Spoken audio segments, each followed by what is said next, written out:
Hola a todos, mi nombre es Manuel Duarte. Nací en un lunes de otoño en el año 1920 en una casa de adobe que aún resuena cuando llueve. Mi voz, ahora que la recuerdo, suena siempre como polvo, como campana vieja, como las palabras que repito para no olvidarme de quién fui. Les cuento esto desde la primera mañana que el pueblo entero me creyó muerto. Fue una mañana con bruma. La sierra al este todavía envuelta en nieblas frías, la misma niebla que arrastra recuerdos y el canto de las gallinas que parecían seguir una partitura equivocada. Me desperté con un olor a tierra volteada. Abrí la ventana y vi a la distancia la torre de la iglesia. Las campanas repicaban con un ritmo que no era de fiesta, pesado, funerario. Salí al patio en camisa de dormir, los dedos entumecidos por el frío, y vi gente en la plaza con caras largas, sombreros en mano. Pensé que sería algo del campo, un animal muerto. Bajé despacio, creyendo en la explicación fácil, porque así vivía, creyendo en lo evidente. La señora del molino me miró como se mira a un viento que no debe ser tocado.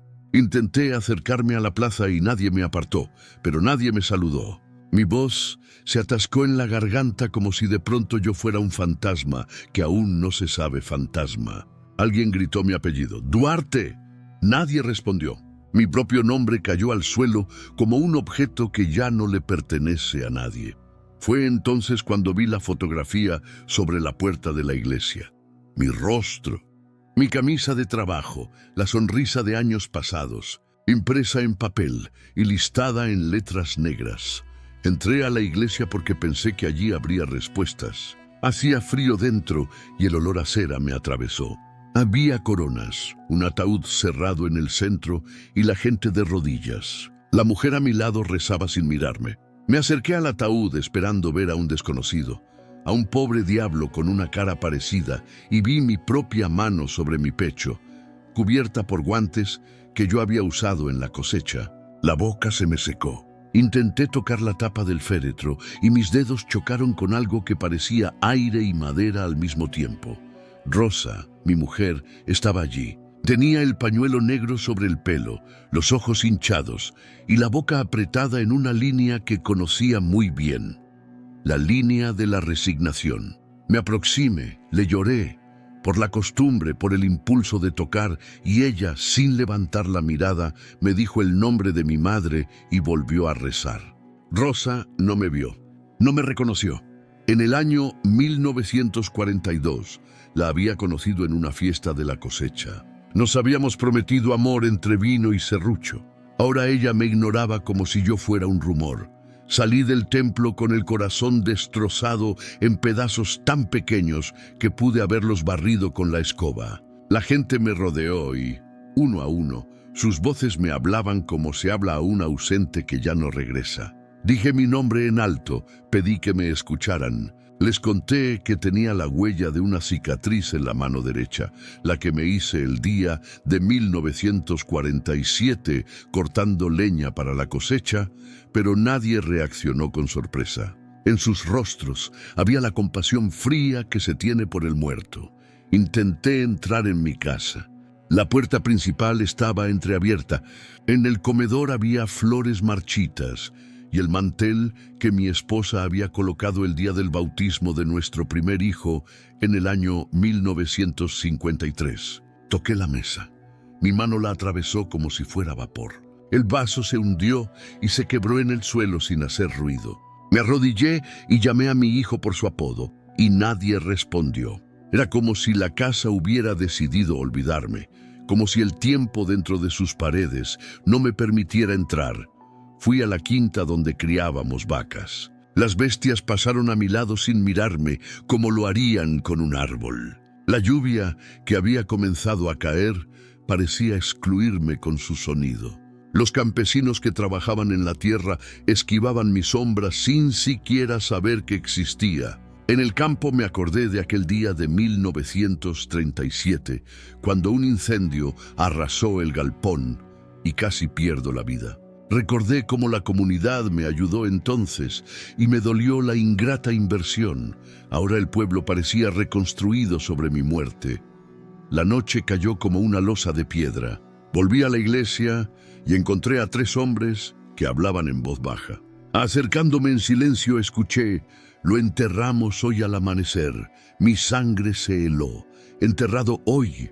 Era imposible. Fui hacia el cementerio sin que nadie me impidiera el paso. Las lápidas brillaban por la lluvia, y al fondo una tumba con la tierra removida y una cruz aún sin nombre. Mis pies se detuvieron. Aceleré, deseando encontrar el lecho donde me hubieran depositado para, por lo menos, gritar dentro de la fosa y oír mi voz rebotar contra la tierra. La tierra estaba abierta como la boca de un animal que espera. Dentro, el hueco tenía mi olor, la lavanda que usaba Rosa, algo de tabaco, mi sudor de cuando trabajaba la siembra. Aún así no había cuerpo. Sentí que la tierra me llamaba, que me iba a absorber. Y entonces, desde el agujero, escuché un sonido suave y absurdo. Mi nombre, pronunciado por mi propia voz, amortiguada y lejana, como si alguien me besara el oído desde debajo. Intenté subir, pero mis manos resbalaban. La última cosa que vi antes de perder el equilibrio fue la placa de madera clavada en la cruz. Llevaba mi apellido y una fecha que no entendía del todo. El día de mi entierro ya marcado en letras que ardían en la oscuridad. El suelo cedió bajo mis pies y caí, pero no hacia la tierra, caí hacia otro silencio, un umbral donde las cosas que importaban parecían disolverse. La oscuridad bajo la tierra no es la ausencia de luz, sino un espacio donde los recuerdos se encienden como linternas defectuosas. Me sostuvieron y me llevaron por un corredor húmedo, y mientras avanzaba, las paredes empezaron a mostrar escenas de mi vida en forma de placas de barro. Vi de nuevo mi infancia, el molino donde de niño escuché por primera vez hablar. De la fiebre de 1918, la llamada gripe española, que había dejado a mi abuela sin palabras, y la casa donde aprendí a coser sacos. Las manos que me guiaban no soltaron. Me defendí con rabia, intentando recordar si era un sueño o una trampa. Vi nítido el rostro de mi padre cuando me enseñó a arar en el año 1935, y la sensación extraña de nostalgia me asaltó. Antes, la memoria era refugio, ahora era jaula. En ese corredor subterráneo se manifestaban todos los años importantes de mi vida como si fueran estaciones de una línea de tren que no paraba. Me llevaron a un espacio donde voces antiguas debatían mi destino. Había figuras envueltas en ropas que parecían de otra época. Sus rostros eran difusos, pero sus manos tenían anillos con fechas inscritas: 1942, 1960. Me reconocí en sus murmullos: entrada prevista, error en el registro. Me enteré, tal vez por primera vez, de que algo en la iglesia había podido equivocarse con mi entierro. Un papel mal archivado, una partida duplicada fechada en el año 1972, cuando otro Duarte fue sepultado.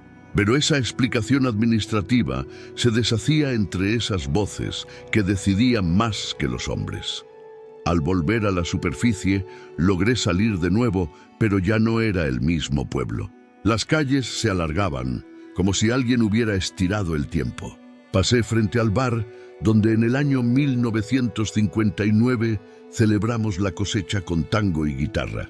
El lugar estaba vacío y, sin embargo, seguía escuchándose un eco, la canción que Rosa cantaba en Noches de Luna. Intenté seguir esa música, pero cada vez que me acercaba, la melodía se alejaba. Un hombre, don Julián, al que había conocido desde los años de la municipalidad, 1957, me atravesó sin verme. Le seguí con la mirada, hasta la casa donde estaba la foto de mi entierro colgada en la pared como trofeo. Sentí que algo dentro de mí se fracturaba.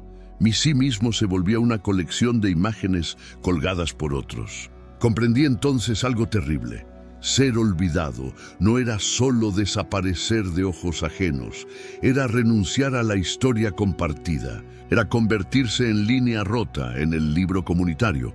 Busqué pruebas. Fui al registro civil, Recuerdo la pared cubierta de papeles amarillentos. Ahí, una funcionaria me negó el acceso con la cortesía de siglos. Señor, no puede pasar.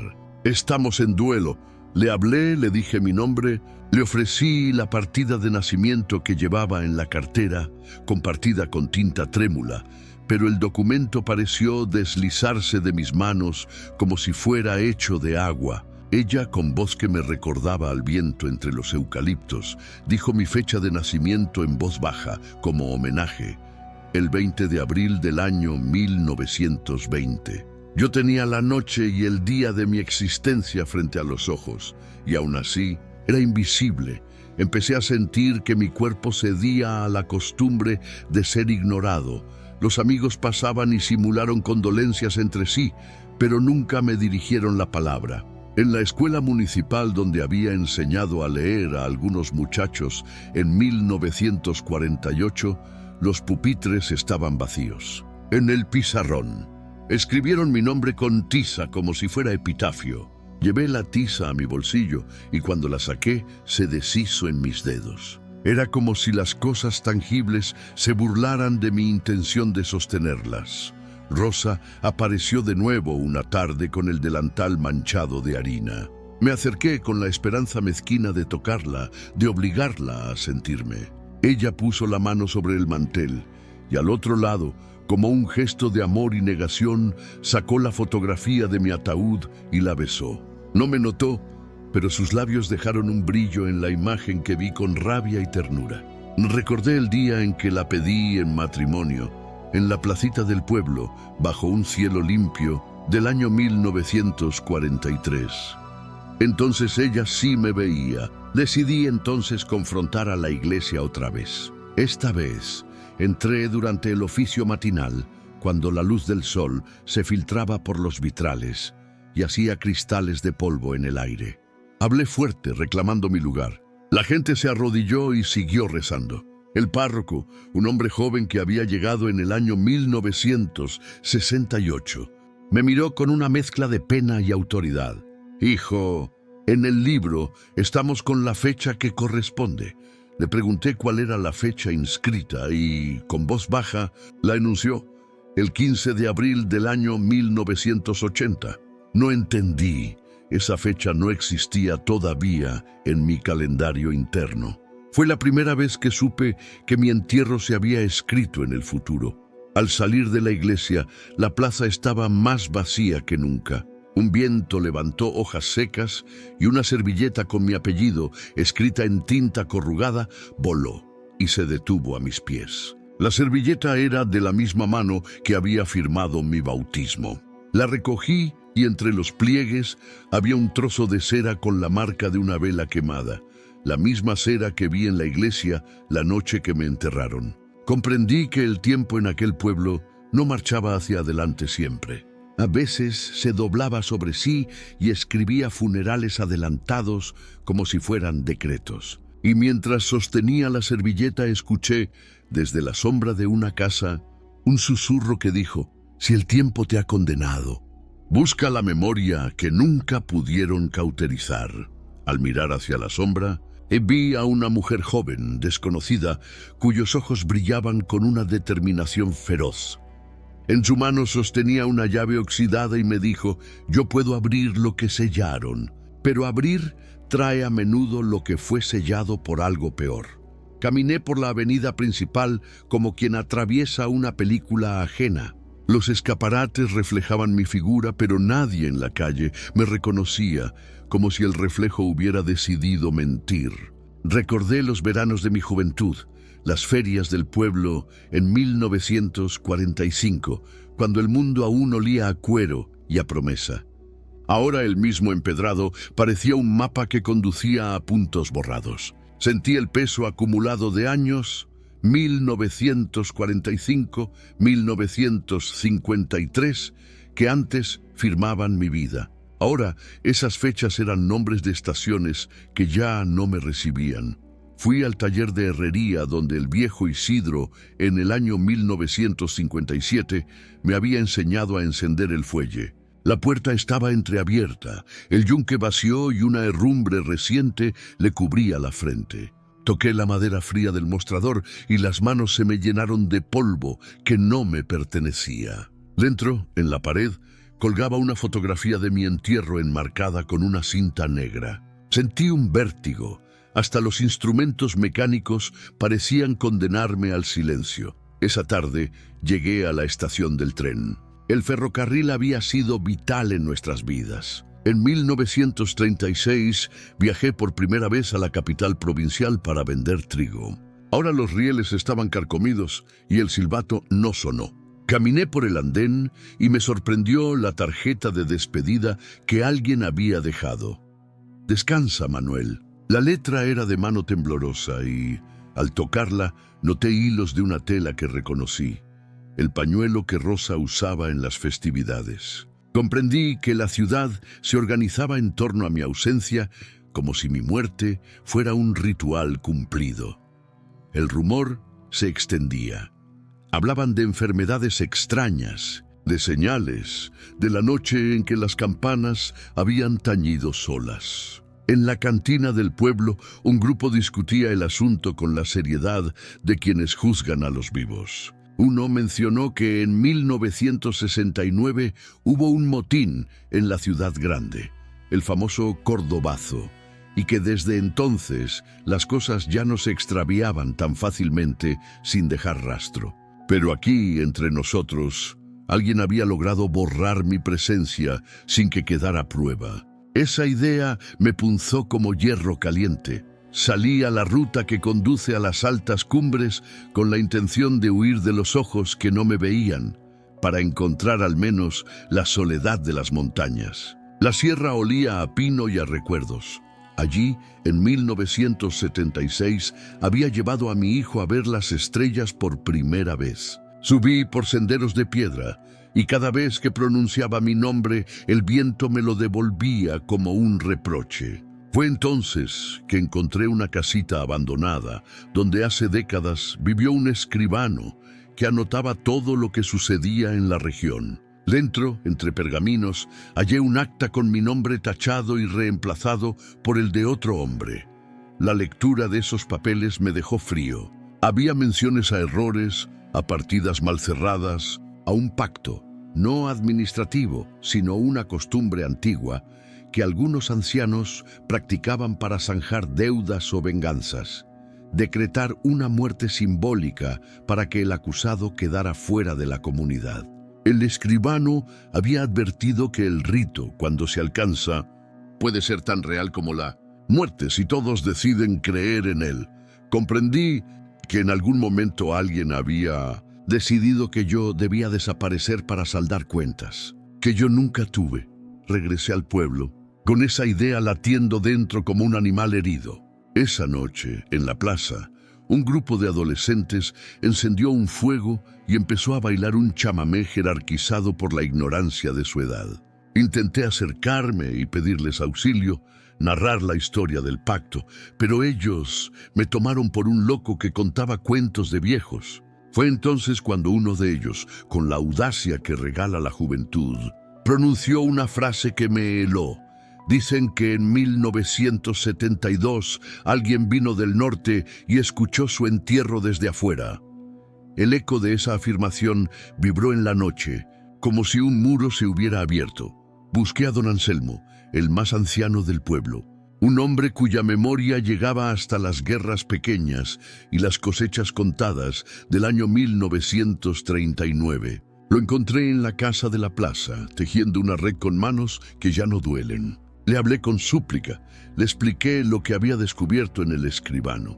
Él me miró con ojos que estaban al borde de la compasión. En nuestra región, dijo, existen sombras que protegen la armonía del grupo. No siempre son justas, Manuel. Me contó entonces sobre un episodio de 1925 en el que una mujer fue borrada por la comunidad por sospechas de brujería. Sentí que mi destino no era único. Era parte de una trama más antigua. Decidí entonces confrontar a la iglesia otra vez. Esta vez entré durante el oficio matinal, cuando la luz del sol se filtraba por los vitrales y hacía cristales de polvo en el aire. Hablé fuerte, reclamando mi lugar. La gente se arrodilló y siguió rezando. El párroco, un hombre joven que había llegado en el año 1968, me miró con una mezcla de pena y autoridad. Hijo, en el libro estamos con la fecha que corresponde. Le pregunté cuál era la fecha inscrita y, con voz baja, la enunció: el 15 de abril del año 1980. No entendí. Esa fecha no existía todavía en mi calendario interno. Fue la primera vez que supe que mi entierro se había escrito en el futuro. Al salir de la iglesia, la plaza estaba más vacía que nunca. Un viento levantó hojas secas y una servilleta con mi apellido, escrita en tinta corrugada, voló y se detuvo a mis pies. La servilleta era de la misma mano que había firmado mi bautismo.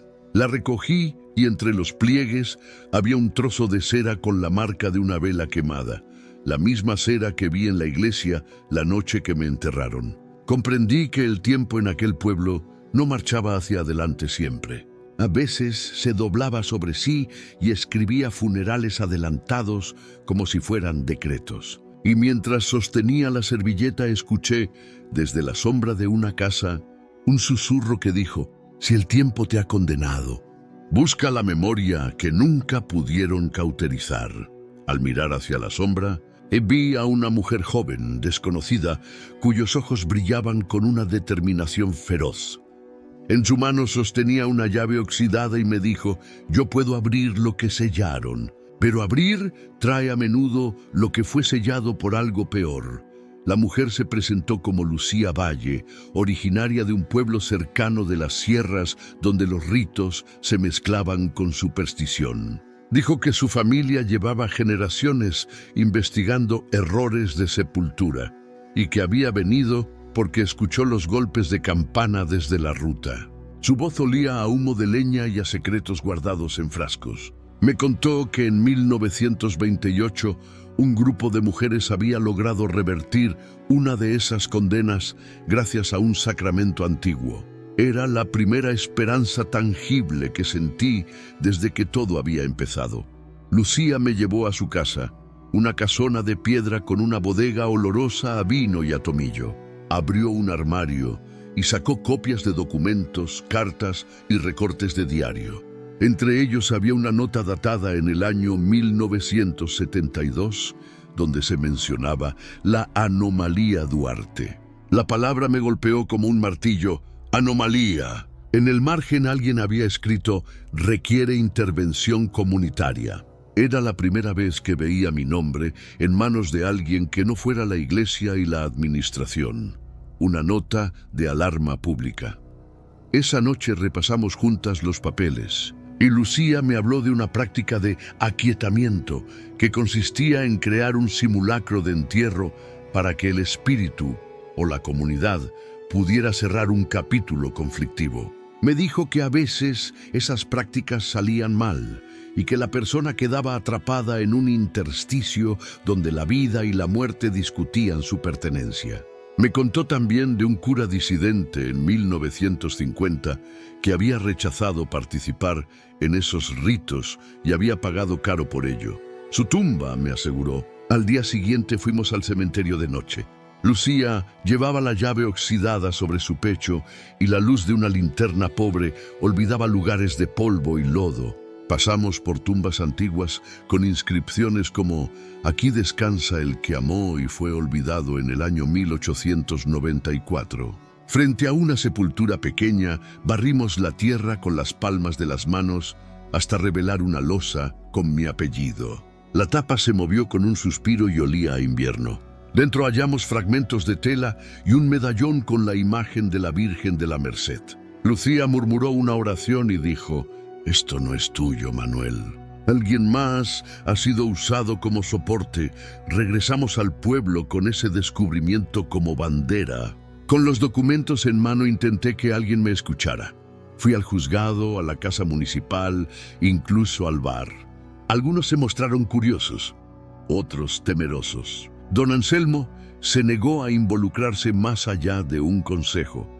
Hay cosas que conviene no remover, dijo, y en sus ojos vi el miedo ancestral del que participa de actos que no comprende por completo. Esa respuesta me llenó de rabia. Sentir que mis raíces estaban protegidas por el silencio me golpeó con la fuerza de una tormenta. Surgió la idea de buscar testigos que hubieran asistido a mi funeral. Hablamos con viejos que recordaban la noche de campanas. Una mujer que trabajó en la casa parroquial en 1972 dijo haber visto hombres con capas y velas entrando al campo santo. Sus manos temblaron al hablar. Su relato era un mapa de detalles que coincidían con mis fragmentos. Entre las voces se sucedían nombres y rostros, y la figura del que tomó la iniciativa apareció con claridad. Un hacendado de apellido Rojas, cuya familia había tenido disputas con los Duarte desde la década de 1935. Fui a la estancia de los Rojas con Lucía a mi lado. El caserío destacaba en la llanura como una sombra con ventanas. Un perro ladró y la respuesta fue una voz que me reconoció sin verme. Es ese, el que murió. Entramos y el patrón, un hombre tallado por la tierra, nos recibió con la indiferencia de quien maneja favores y rencores. Negó conocer el rito y sugirió que la confusión se debía a antiguas enemistades. Pero en su despacho, dentro de un cajón, encontré un álbum con fotografías. En una de ellas, tomada en el año 1972, se distinguía mi silueta en el borde de la iglesia, junto a hombres de capa. La imagen era una prueba que me robó el aliento. Esa noche, en la habitación donde dormía cuando aún pertenecía al mundo visible, soñé que estaba sentado en una mesa larga y que los presentes eran las imágenes de mi vida. Mi padre con su sombrero de fieltro, Rosa con un vestido de fiesta del año 1953, mi hijo niño con el pelo alborotado. Una voz grave, la de un anciano con fecha inscrita en la frente, me dijo: para volver deberás pagar la memoria que diste por sentenciada. Desperté con la sensación de que el sueño no era mío, sino un contrato redactado por manos que no conocía. A la mañana siguiente, el pueblo había despertado con una noticia en voz baja. Alguien había roto la lápida del cura disidente en el cementerio. La cruz invertida estaba ahora expuesta como un signo que nadie quería ver. Cuando llegué, la tapa estaba echada de lado y sobre ella había pétalos aplastados. Lucía afirmó con voz firme que aquello era una provocación, que alguien quería acallar la investigación. Al tocar la cruz invertida noté una inscripción casi borrada: no todo lo que se entierra se pierde. La frase me atravesó como un escalpelo. Entonces ocurrió lo que temía. Mi casa fue visitada por la noche por sombras que no vinieron a robar, pero sí a marcar. Encontramos en la mesa un sobre con hojas de calendario en las que alguien había tachado fechas futuras. El 15 de abril del año 1980. El 1 de mayo del mismo año. Y en el centro, una carta sin firma: dejen en paz a los muertos o no habrá quien cuide a los vivos. La misiva parecía haber sido escrita por alguien que había jurado proteger un secreto que me implicaba. Lucía me miró y, por primera vez, vi miedo en ella. La fotografía fue una marca en la piel de mi día. Con ella en el bolsillo, salí a buscar respuestas más allá del pueblo. Viajé a la ciudad de Córdoba, donde las calles conservaban la prisa y las luces. Allí, entre bibliotecas polvorientas y registros de la Universidad Nacional de Córdoba, busqué menciones de errores de sepultura y hallé referencias a casos análogos en pequeños pueblos de la provincia durante el siglo XX. Leí sobre acuerdos de honra, venganzas rurales y ritejos que cruzaban lo legal y lo ancestral. Sentí que mi problema no era una malformación local, sino una herida común en la historia de esas tierras. En la capital conocí a un historiador, la doctora Mercedes Alvarado, que había estudiado prácticas rituales en la región de Punilla y tras la sierra. Su despacho olía a tinta y café. Al mostrarle las fotos y documentos, ella dijo: no es superstición, Manuel, es memoria social transformada en ley no escrita. Me explicó cómo en 1938 y en años siguientes Comunidades rurales ejercieron rituales para resolver disputas cuando la institucionalidad era débil. En su mirada había asombro y pena. Ustedes vivieron años en que la ley se mezclaba con lo ancestral. Sentí que mi caso era la consecuencia de ese tejido. De regreso en el pueblo, la tensión aumentaba. Empezaron a suceder cosas extrañas, gallinas que caían muertas en la madrugada, electrodomésticos que se encendían solos, un rumor persistente de pasos en el silencio. La gente ya no me miraba con lástima sino con recelo. Algunos me evitaban por miedo a ser asociados con alguien proclive a alterar el orden. Hasta mi hijo me esquivó, y aquella distancia fue una puñalada más cruenta que cualquier otra. Busqué a los herederos de los Rojas. Su matriarca, doña Carmen, me recibió en la antigua sala con retratos severos en las paredes. Al preguntarle por la fotografía del año 1972, sus manos se apretaron. Mi familia ha sabido proteger su nombre desde siempre, dijo. Me ofreció un pacto, silencio a cambio de dejar mi vida atrás. Me enfurecí, pero su oferta tenía fuerza. Representaba a quienes deseaban que nada cambiara porque el dinamismo traía peligro. Vi en sus ojos la confianza de quien mantiene un sistema para preservar privilegios. No acepté. En la noche, alguien prendió una vela frente a mi puerta con una inscripción en tiza: «Que Dios te guarde», aunque no para nosotros. Esa mezcla de amenaza y bendición me recordó que en estos pueblos la oración y la venganza a menudo comparten incienso. Fue entonces que recordé una historia que mi abuelo me contaba del año 1923 sobre un hombre que negoció con la comunidad su desaparición para salvar a su familia. El precio fue no existir más. Comprendí que alguien quería que yo pagara algo similar. Con la ayuda de Lucía y de la doctora Mercedes, elaboramos un plan: recuperar registros, testimonios y, si era necesario, volver a abrir mi tumba públicamente para demostrar que allí no había cuerpo. La idea era enfrentar al rito con la claridad institucional, pero para eso necesitábamos pruebas fehacientes y el coraje de quienes estaban dispuestos a desafiar la costumbre. Reunimos a unos pocos: un joven periodista de la capital, el cura disidente de la parroquia vecina que había sufrido intimidaciones, y dos ancianos que recordaban a los hombres de capa. La noche de la apertura fue organizada con la seriedad de un acto cívico. Trajimos linternas, la presencia de la prensa y un notario. Al llegar al cementerio, sin embargo, nos encontramos con un cerco humano formado por hombres del campo cuya hostilidad era templada por la costumbre. «No es su lugar», dijo uno con voz de hacha. La tensión se palpaba. Empezó a llover y las gotas golpeaban las lápidas con el ritmo de un juicio. Aún así, con la llave que Lucía traía, abrimos la tumba mientras el notario tomaba nota. Dentro del hueco, la tierra estaba removida y olía a humedad y a flores viejas. No había cuerpo, solo un pañuelo con mis iniciales y un pequeño cuaderno con apuntes de misa. Lo que hallamos desapareció luego en manos de alguien que no supimos identificar. Cuando volteamos, la prensa había huido y los hombres del cerco también. El notario, pálido, murmuró que había sentido que algo lo observaba desde la profundidad del hoyo.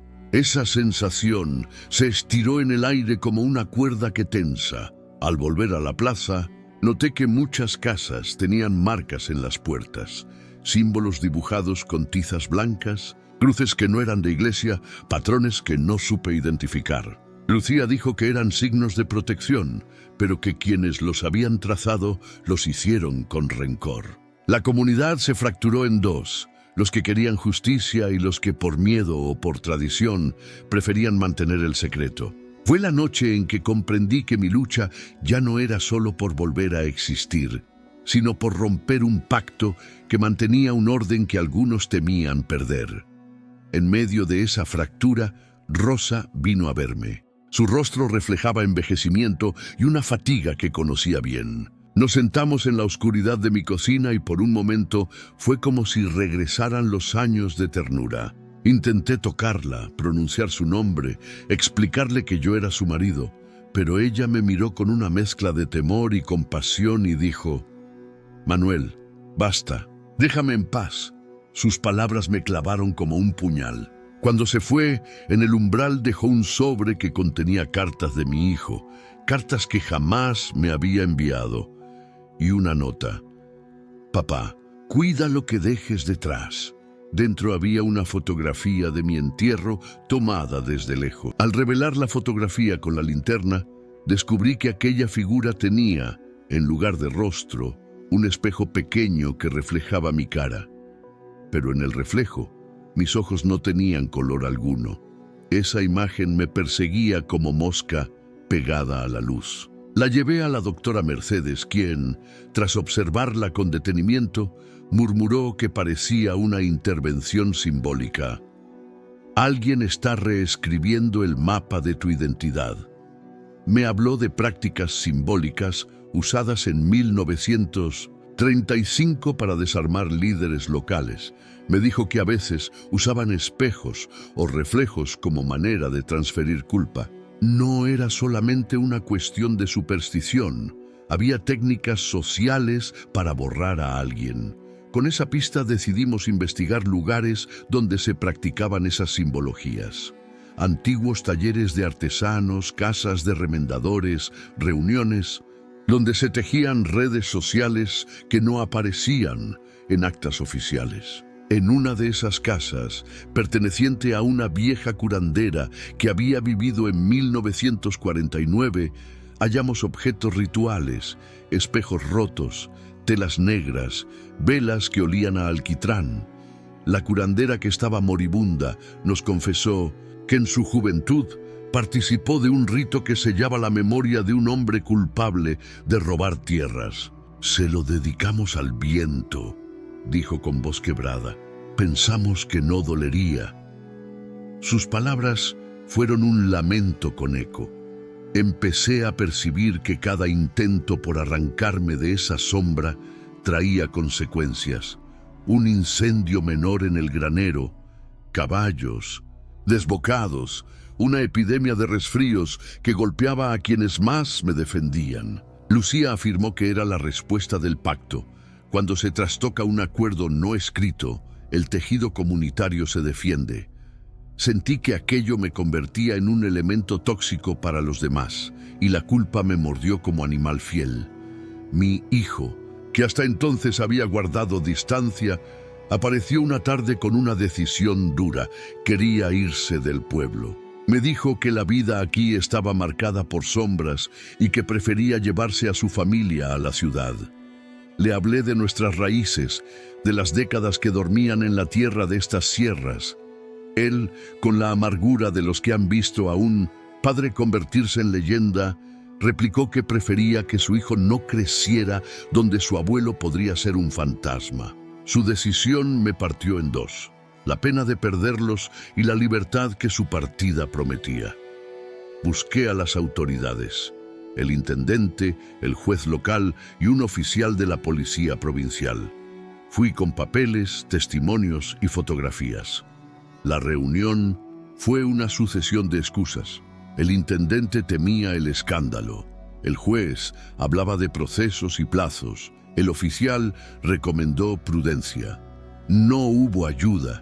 Al terminar me dijeron con solemnidad: si hay una práctica comunitaria, nos conviene no removerla. Esa frase me hizo comprender lo profundo del pacto. No solo estaba en manos de vecinos, sino también de la institucionalidad dispuesta a mirar hacia otro lado. La desesperación me empujó a buscar soluciones fuera del pueblo. Viajé a Buenos Aires para conversar con abogados, con periodistas y con un sacerdote de la orden dominica que había escrito sobre ritos urbanos. En 1978, me explicó, hubo intentos de registrar estas prácticas como delitos, pero la dispersión del fenómeno y la complicidad lo hicieron difícil. Me dio una cita que se quedó en mi mente. La ley es capaz de enmendar la escritura, pero es más débil para reclamar lo que la gente ya ha decidido olvidar. A mi regreso, encontré la casa de Lucía vandalizada, paredes manchadas con palabras que no comprendí, símbolos pintados con prisa. Ella estaba viva pero temblorosa. Dijo que alguien había dejado allí una figura pequeña de barro con mi rostro. La figura, quemada en la boca, parecía una suerte de amuleto inverso, un objeto que pretendía fijar la ausencia. El pueblo parecía decidido a marcar a quienes me ayudaran. Entendí que el miedo era la herramienta de quienes querían que todo quedara intacto.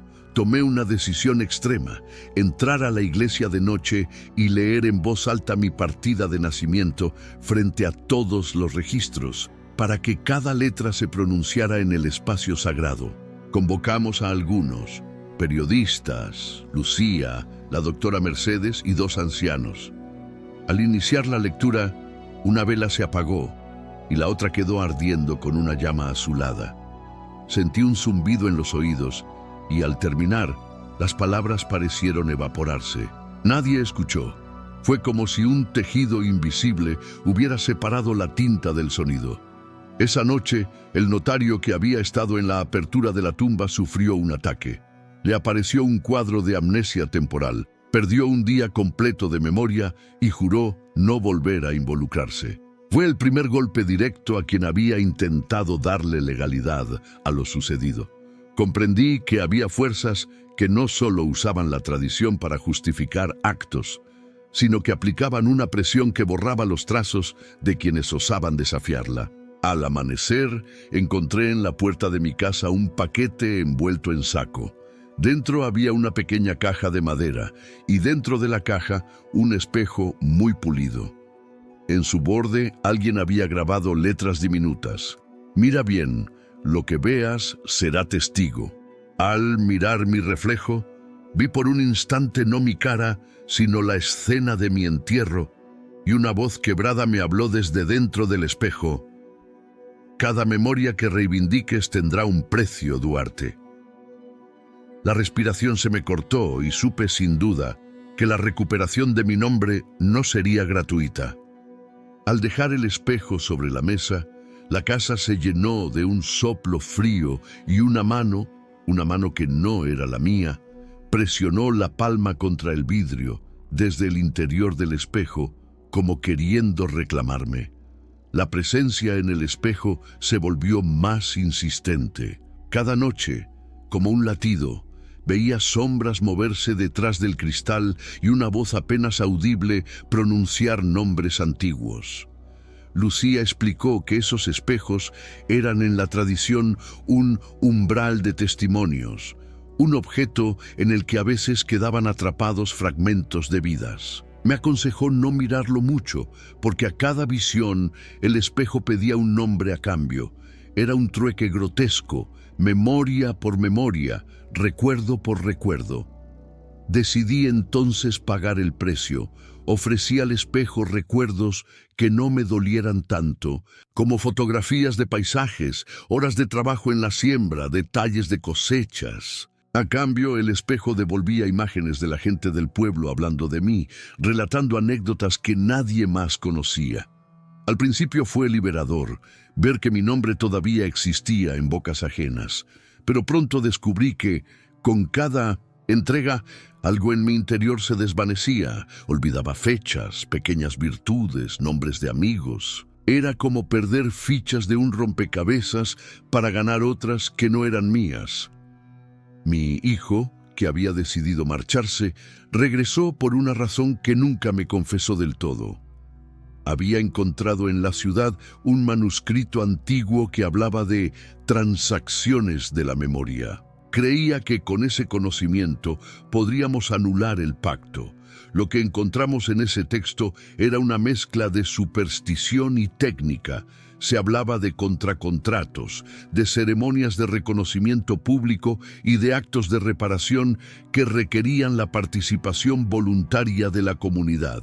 Era la clave que necesitábamos, pero su aplicación exigía valentía colectiva. Convocamos una asamblea en la sala municipal. Lucía y la doctora Mercedes expusieron el manuscrito mientras yo narraba mi historia. Un silencio pesado se posó sobre la sala. Algunos lloraron, otros negaron. Ante la renuencia propuse una prueba, una ceremonia de reconocimiento donde cada vecino dijera en voz alta una memoria que tenía de mí. Esa ceremonia sería un acto de justicia simbólica. Sorprendentemente, algunos aceptaron. 2 viejos, el panadero y una maestra jubilada se ofrecieron. Parecía que la grieta empezaba a cerrarse. La ceremonia fue preparada con la seriedad de un rito antiguo. Velas, un círculo dibujado en tierra, la lectura del manuscrito. Cuando iniciamos, la primera voz narró un recuerdo cálido. Manuel me ayudó a levantar el techo aquel año de lluvia. La segunda voz añadió: trajo semillas cuando yo no tenía para plantar. La tercera voz, la de mi hijo, tropezó, pero pronunció su recuerdo de niño. Por un instante sentí que la comunidad me reintegraba, que mi nombre volvía a palpitar en la lengua de quienes me conocieron. Esa noche, sin embargo, ocurrió algo inesperado. Las voces que se pronunciaron en mi favor comenzaron a olvidarse de cosas pequeñas. El nombre de una calle, la fecha de un bautismo, la fecha de su propio casamiento. Como si al devolver mi presencia, alguien tuviera que pagar con olvidos. La maestra jubilada rompió en llanto. Había olvidado el nombre de su nieta. La culpa me aplastó. Mi reivindicación había tenido un costo humano tangible. Culpable y decidido a reparar, busqué alternativas. La doctora Mercedes propuso una ceremonia que no dependiera del espejo, una memoria colectiva escrita, un libro donde la gente dejara sus recuerdos documentados y firmados. La idea era darle peso legal y social a la memoria. Iniciamos la recolección, historias, cartas, fotos, pero cuando la hija del panadero trajo una foto y la depositó en la mesa del registro, al abrir el álbum descubrió que la foto estaba en blanco, solo un rectángulo donde antes había una imagen. Vi otra vez la mano invisible que borraba. La tensión crecía. Los partidarios del silencio afirmaban que aquello era un castigo divino. En medio de esa tensión, alguien incendió el granero de mi vecino y las llamas parecían buscar no solo la madera, sino el pasado mismo. En la madrugada, mientras las brasas agonizaban, encontré en el suelo una nota en papel quemado que decía: «Detengan esto, o todos olvidarán algo que aman». Esa frase era una amenaza que llevaba el sello de la desesperación. Comprendí que habíamos tocado una fibra peligrosa. Cuando la memoria se convierte en moneda, su mercado es violento. Decidimos entonces un acto extremo: registrar públicamente la ceremonia de reconocimiento en presencia de notarios y enviar copias a la capital. Hicimos la transmisión con cámaras prestadas y la publicamos en periódicos locales. Parecía que la visibilidad podría protegernos. Pero por la noche llegó un sobre sin remitente que contenía una lista de nombres, aquellos que habían participado en la ceremonia. Junto a cada nombre, un símbolo. Al pie, una frase: «El precio se paga en minutos». Cuando revisamos el reloj, notamos que faltaban 2 minutos de ese día. Nadie recordaba qué había pasado. Fue la primera vez que la idea del tiempo como moneda se concretó.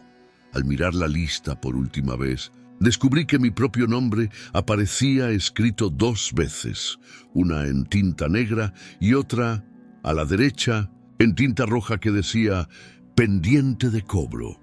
La tinta roja era una sentencia visible. Empecé a notar que los minutos faltantes aumentaban la indiferencia hacia mi figura. La gente dejaba conversaciones del punto en que mencionaban mi nombre, como si un corte los alejara de cualquier acto de recuerdo. Fui a la farmacia y la señora que me conocía de siempre perdió por un instante la capacidad de completar una frase que había empezado a contarme sobre su nieto. Esa pérdida de tiempo se extendió como una enfermedad invisible.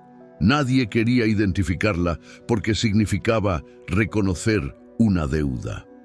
El periodismo de la capital empezó a prestar atención. Un reportero joven vino a mi casa y me preguntó sobre las faltas de tiempo. Su grabadora registró palabras que luego no fueron reproducidas en su crónica. Él volvió pálido y declaró: algo borra lo que hablamos. No es solo la gente, son las horas. Trajo consigo una hipótesis.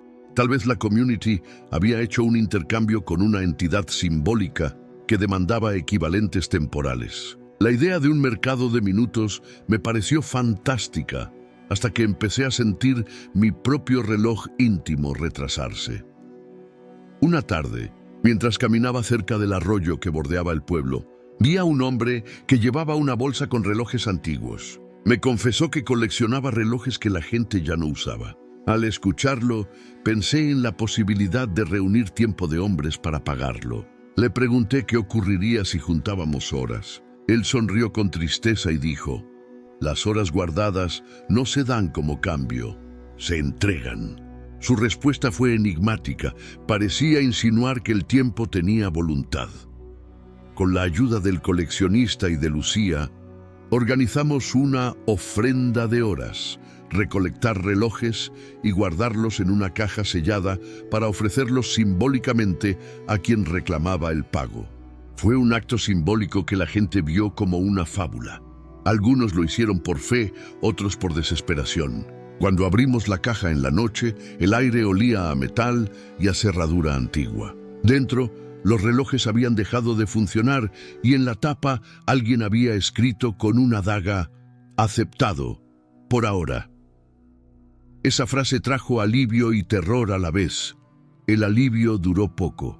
Un día, el reloj de mi hijo se detuvo y no volvió a marchar. Con él, minutos de su vida desaparecieron. Olvidó un gesto amable hacia su esposa que lo había definido. La relación entre los objetos y las pérdidas se hizo más cruel. La mercancía del tiempo no solo se pagaba con minutos abstractos, sino con instantes que constituían la afectividad de las personas. La responsabilidad me aplastó. Sentí que luchar por mi retorno implicaba condenar a quienes me ayudaban a olvidos irreparables. En ese clima, alguien decidió que la única salida era atreverse a romper el espejo que me causaba sombras. Buscamos un herrero que pudiera triturar el cristal sin que su fragmentación liberara algo peor. Al hacerlo, el espejo explotó con un sonido como de un grito contenido. Entre las astillas apareció una inscripción oculta. Para devolver, primero deben recordar. Era una instrucción contradictoria. Recordar para devolver memoria. Pero recordar hacía que otros olvidaran. La paradoja nos llevó a una solución híbrida: crear una memoria colectiva anclada en objetos físicos que no pudieran ser borrados por el pacto. Inventamos un rito de sellado de recuerdo. Cada persona escribía su memoria en una placa de metal que luego se soldaba y se colocaba en una pared común. Si la memoria quedaba allí, nadie podría arrancarla sin destruir algo visible. La idea era cambiar el juego, transformar la memoria en piedra para protegerla del intercambio etéreo. La instalación de la pared fue un acto solemne. Algunos vecinos aceptaron y pusieron sus placas con manos temblorosas. En una de las placas, la del panadero, escribió: recuerdo que Manuel me ayudó cuando enfermé. Al soldarla, todos sintieron un alivio tangible, una certeza de que algo quedaba registrado. Pero por la noche, la placa del panadero apareció caída y doblada. Alguien la había tratado como papel. No entendimos si era la mano de un vándalo o la de la misma fuerza que quería borrar.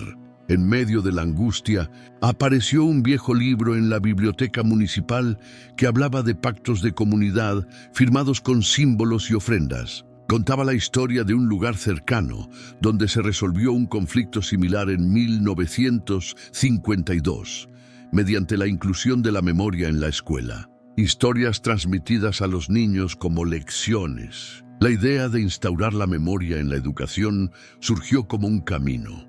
Si los más jóvenes aprendían, la memoria quedaría viva. Organizamos a los maestros y comenzamos a recitar historias mías en voz alta en el aula. Los niños repetían mis anécdotas con una frescura nueva. y por primera vez sentí que mi nombre volvía a existir sin precio inmediato. Pero el equilibrio fue frágil. Esa misma noche, el maestro que trabajaba con ellos fue encontrado en una cuneta, inconsciente, y cuando despertó no recordaba los nombres de sus alumnos. La escuela quedó silenciada por miedo. Comprendí que la guerra ya no era solo mía, era entre modos de memoria. Y en la oscuridad, alguien dejó en la puerta de la escuela un reloj roto con una nota: nosotros cobramos a quienes restauran. La amenaza de la sangre convirtió el reloj en una mala profecía. El pueblo vivió la jornada siguiente como si fuera una puesta en escena. Vigilias en las casas, puertas cerradas con llaves arcaicas y una tensión que vibraba como metal. Al mediodía, nada tangible ocurrió. Solo un silencio opresivo que parecía tragarse la simultaneidad. Las campanas dejaron de marcar la hora. Fue la primera vez que noté que no solo los minutos se robaban, sino el sentido mismo de sincronía. Esa noche hubo un incendio pequeño en el archivo municipal. Papeles consumidos representaban pequeños destripes de historia. Entre las cenizas lucía un recorte que había sobrevivido. Una nota firmada por un tal Eve, que en 1956 había aconsejado a un pueblo vecino que guardara la armonía con gestos simbólicos. La firma era un nombre que Lucía conocía: Elías Varela, un terrateniente desaparecido en 1971 y cuyo apellido aún movía temor en la comarca. La búsqueda de Elías se volvió una obsesión. Lucía y yo fuimos a su vieja casa en las afueras. La estancia, ahora ruinosa, parecía una boca hendida. Allí hallamos diarios íntimos que hablaban de convenios con entidades que no piden más que reconocimiento. En las páginas, Elías describía noches en que voces le ofrecían calma social a cambio de olvidos parciales. Su prosa era fría, calculadora. Preferí la paz a la verdad, escribió. La lectura me hizo sentir rabia y vértigo. Mi caso no era un accidente, era una técnica de poder. Con el nombre de Elías en mano, tratamos de enfrentar a su familia, ahora dispersa y poderosa. Doña Carmen, la matriarca de los Rojas, que ya conocíamos, no admitió responsabilidad, pero sus negocios manifestaron una presión renovada. Empleados que habían hablado a favor nuestro fueron despedidos y pequeños comercios recibieron multas. Parecía que la resistencia no solo era cultural, sino económica. Mantener el secreto era también proteger intereses. Un joven periodista consiguió infiltrarse en una reunión privada de la familia Varela y trajo grabaciones que revelaban planes para mantener el statu quo. Fue una victoria mediática que sacudió la comarca. Sin embargo, lo que el reportaje encendió fue una furia soterrada. Al día siguiente, el joven periodista apareció en la plaza, desorientado. Contaba historias inconexas de un funeral al que había asistido y donde su propia familia lo desconocía. Fue otra víctima del precio de interferir. La tensión llegó a su cenit cuando mi hijo decidió enfrentar públicamente a doña Carmen en la estancia de los Rojas. Le exigió explicaciones y la confrontación se volvió escandalosa. Doña Carmen, en un gesto que mezclaba lástima y amenaza, dejó desesperado. Decidí actuar de manera ritual como ellos. Fui al monte donde, según viejas voces, se hacían juramentos en la madrugada de los solsticios. Lucía me acompañó. Llevamos simbologías prestadas de la tradición pero orientadas a revertir, no a condenar. En la cumbre pronuncié mi nombre en voz alta y pedí a la comunidad invisible que me devolviera lo que me habían quitado. El viento respondió con un canto que sonó como miles de relojes rotos. Creí que era una señal favorable hasta que vi en la oscuridad ojos que me observaban sin parpadear. Aquella noche, de regreso al pueblo, la puerta de mi casa apareció abierta y la pared de la sala cubierta con un mural pintado a mano que representaba mi entierro. En la imagen, mi figura estaba tendida y alrededor sombras danzaban con símbolos. En la esquina del mural, Alguien había pegado un recorte del periódico con el titular: "Hombre dado por muerto reaparece y trae tormenta". Era una burla cruel. Mientras unos buscaban verdad, otros celebraban mi muerte como espectáculo. En medio de la confusión, hallé una carta anónima que describía un procedimiento para restaurar a alguien de la condición de olvido. Era complejo. Requería la participación de una comunidad entera que aceptara renunciar a algo en común. La carta sugería lazos concretos: renunciar a un impuesto local por un año, donar la cosecha de la plaza, hacer una fiesta de memoria. Era un trueque tangible. Lo colectivo daría a cambio de mi retorno. La idea sonó a redención, pero también a extorsión. ¿Quién estaría dispuesto a pagar con lo común por restituir una sola vida? Llevé la carta al centro cívico y propuse la votación. El pueblo decidió por la mínima que haría la ofrenda sugerida. La medida provocó una división. Quienes vivían de los privilegios de siempre se negaron. Esa misma noche, la sala donde se guardaban las placas de memoria fue incendiada. Entre las ruinas quedaba una placa intacta, la mía. Al tocarla, noté que alguien la había dejado con una mano temblorosa. En su reverso, una inscripción nueva: "No devuelvan todo, devuélvanlo con precio". Al girar la placa, apareció una fotografía escondida pegada con cera. Era una imagen de mi entierro desde un ángulo donde se veía una puerta abierta al fondo. Del ataúd, una puerta que nadie sabía que existía. La fotografía de la puerta en el ataúd me obligó a mirar el entierro con nuevos ojos. Lucía y yo regresamos al cementerio a indagar y a la luz de una linterna palpamos la tapa.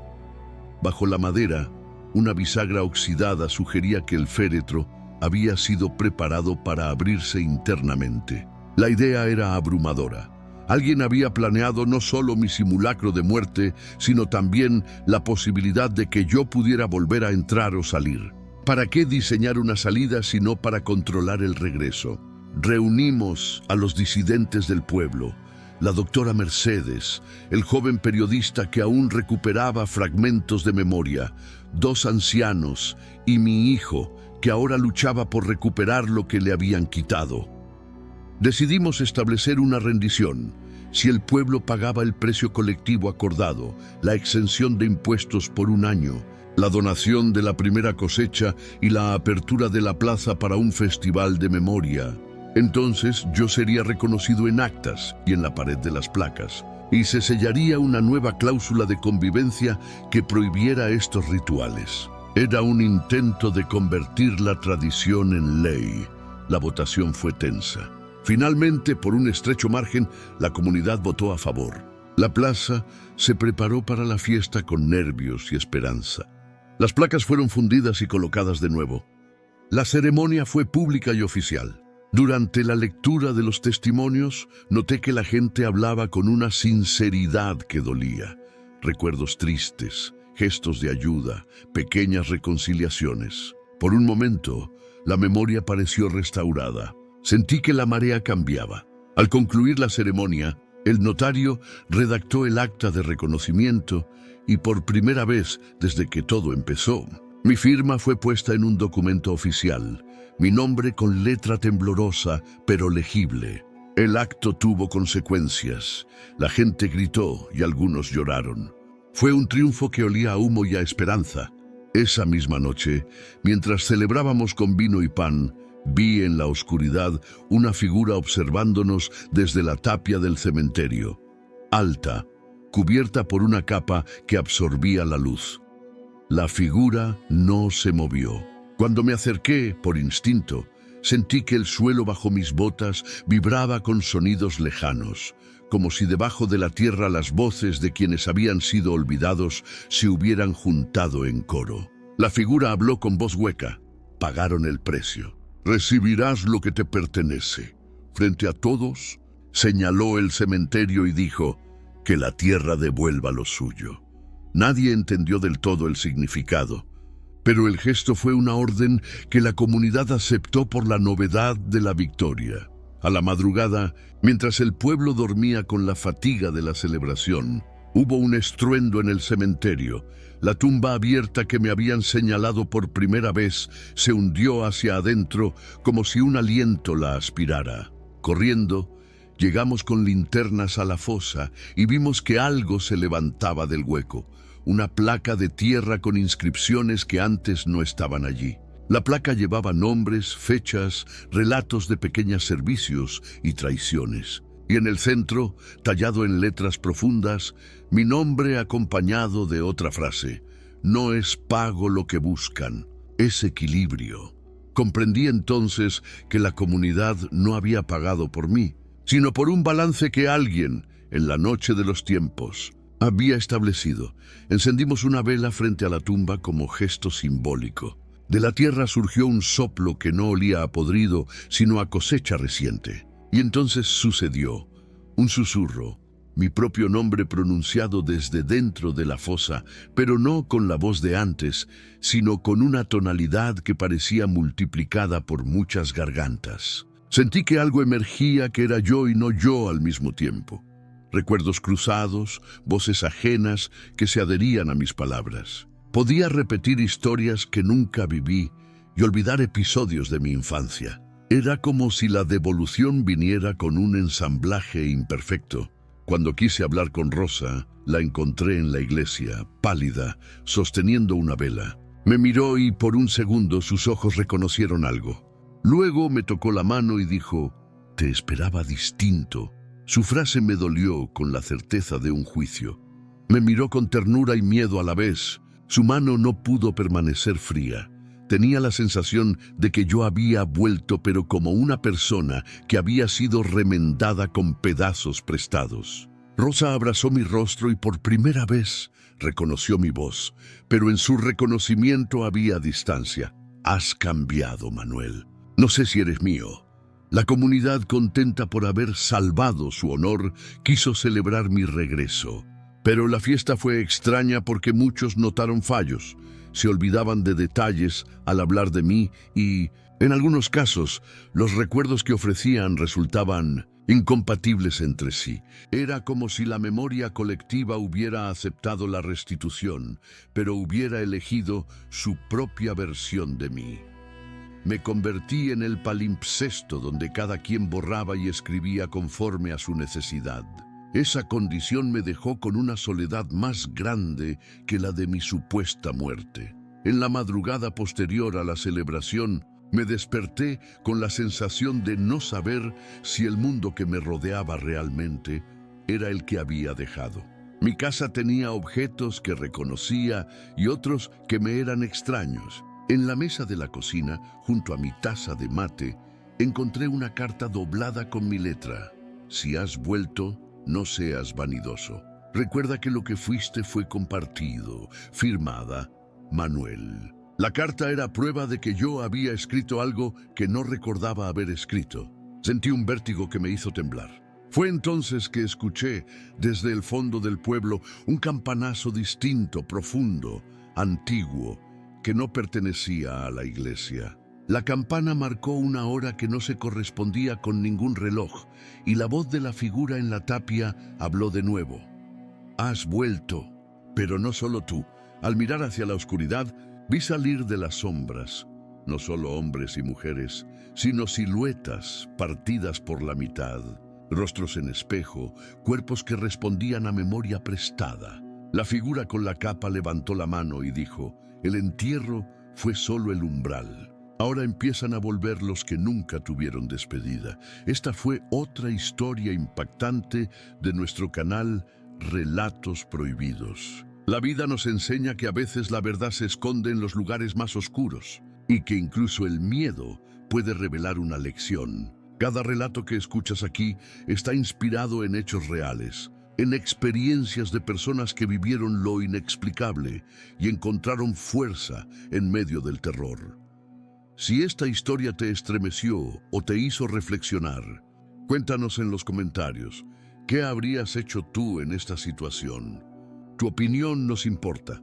No olvides suscribirte y activar la campanita para no perderte nuestros próximos videos llenos de misterio, suspense y emociones intensas. Cada semana te esperamos con nuevas historias de secretos, traiciones, desapariciones y verdades que el tiempo intentó ocultar.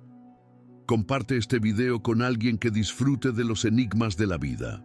Y recuerda, no todas las puertas deberían abrirse, pero algunas revelan lo que más necesitamos ver. Hasta el próximo video. Si te atreves a escucharlo.